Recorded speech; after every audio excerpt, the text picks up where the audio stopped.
Advice for people head over heels in debt.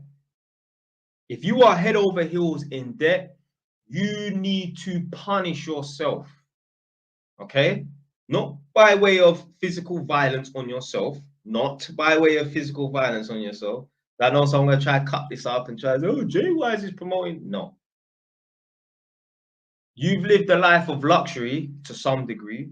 So what you need to do now is you need to punish yourself.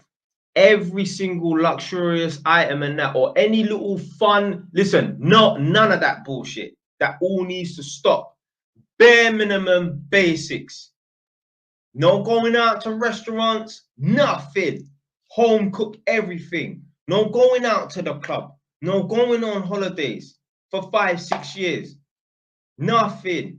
You can think this is crazy and that, hey, stay in there. Because what you've done is you've rewarded yourself without working hard. You see, treats and luxuries and that are for people who worked hard. So I know you didn't work hard because you didn't have the money to pay for it outright. You can't get into debt if you pay for things outright. You can only get into debt if you pay for things using money that you haven't already got. And why have you not got it? Because you've not worked hard enough. So therefore, you don't deserve the treat. I said this many times before. I remember when I was an apprentice, I was working with a guy who was literally working in Wood Green on the avenues. And this guy was talking about going like Spain or somewhere like that. And he was like, yeah, I used my credit card to put down a deposit.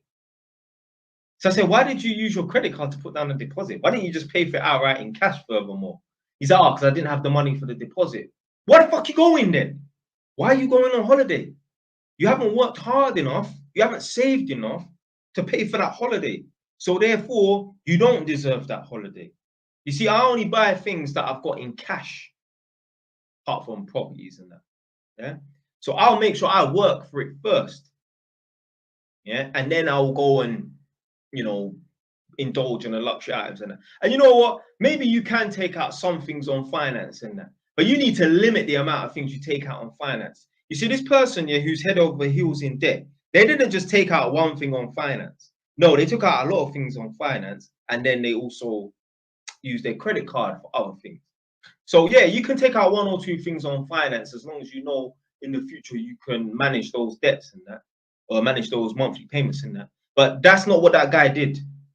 He took out way too many things on finance. They come back to bite you.